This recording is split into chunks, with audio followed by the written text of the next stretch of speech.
hapon po sa inyong lahat. Yung mga kaibigan, update po tayo ngayon sa biik at saka sa mga manok. Yan po yung ating biik. Yan, medyo malalaki na po siya mga kaibigan. Tsaka yung ibang manok nandito sa natin, tulungan ng mga baboy. Yan. Malalapit yan mga kaibigan kapag na sila ng patuka, yung pagkain nila. Pero mamaya pa po si Junjun magpatuka kasi nag-ano pa po siya sa mga damo. Anong tawag yan? Nagdaog.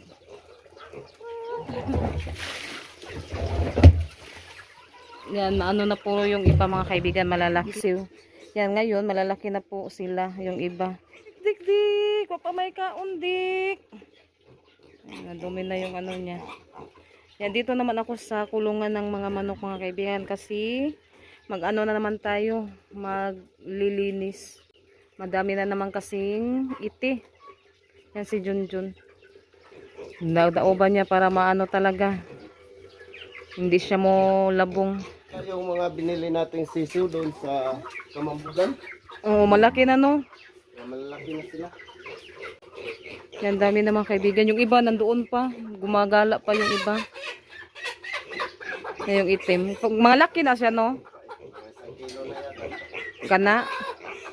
Yung iba din oh. Yung binili natin na sisiw. Mau gani, malaki na po siya mga kaibigan. Yung iba naggala-gala pa. Wala pa. Ngayon, ngayon nagpasaw. Dik. Malaki na din yung ating biik. Siya tignan mga kaibigan kapag mag-ano sila lahat. Yan, yung mga sisiw. Yan yung iba nandoon, yung iba. Anong to? Manglabok.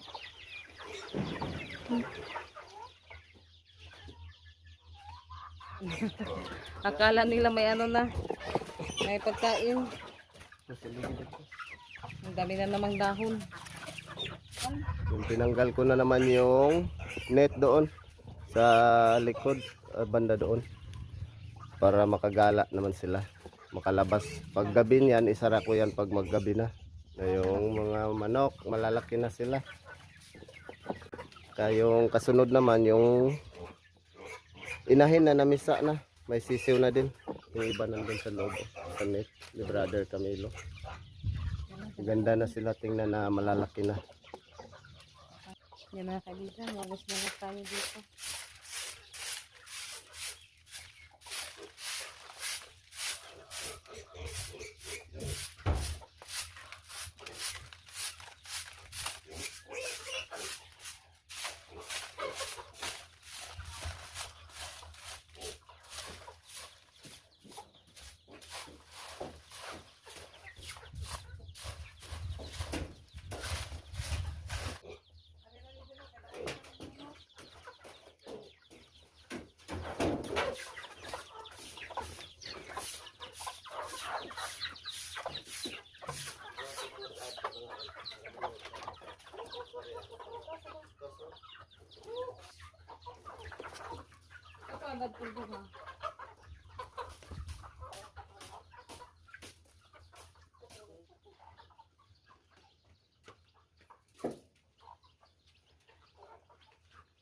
Yan, pinakain na po ni Junjun yung mga alaga nating manok mga kaibigan.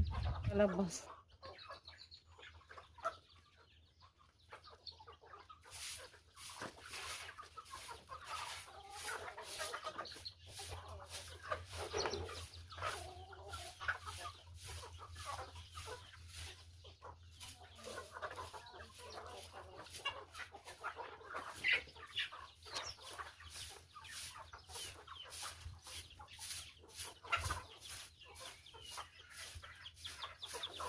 Malapit na itong mga itlog.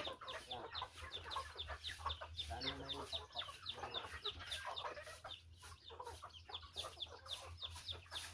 Malapit na itong mga itlog mga kaibigan.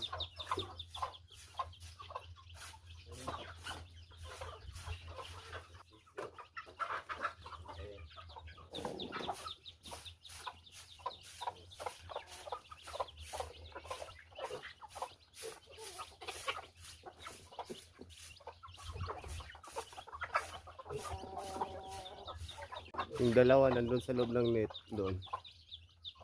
Pa nandun pa sa labas oh. Hindi pa nakapasok. Meron pa dito. Maganda na tingnan na malaki na yung unang binili namin sisiw. Ganyan, dito na yan napisa sa bahay. Yan din yung binili namin yung malaki. Yung isang malaki. Yan din ako ng dalawa yata doon sa kababit. Yung isa naman niluto. Yung birthday ni Iban. Kaya yung isa anuhin ko siya, gagawing breeder dito sa kulungan sa mga kaibigan sa loob. Kainin ko muna yun. Laki kasi ito kaya naanoan ko gagawing breeder. Hindi ko pa siya pinakawalan, bago ko lang ito, 3 araw pa yata. Mga 1 week siguro pwede na yan pakawalan. Baka pupunta doon sa malayo kasi hindi pa siya, tawag to sa amin yung anad ba. Linis na naman, madami ng iti or kalat ng mga manok.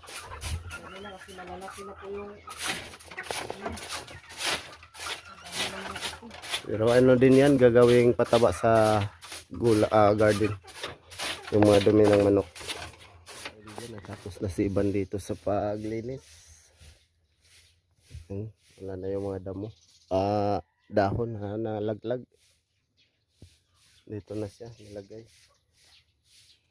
Ito yung dalawa, yan pumasok dyan, hindi nakalabas.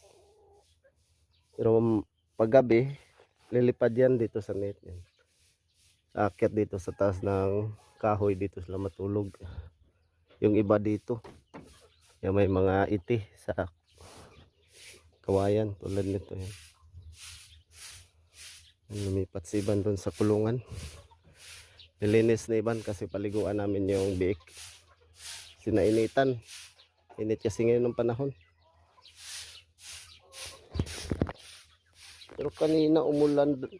Umulan dito kanina Iban. Lakas daw yung kagabi umulan. Doon kasi ako sa bayan kanina na Masada.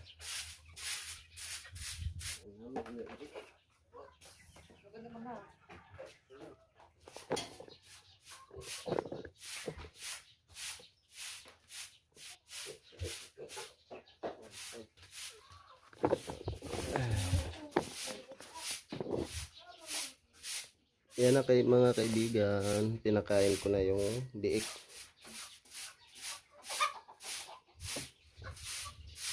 Kunti lang yung pinakain ko para pag marami kasi baka magano yung tiyan.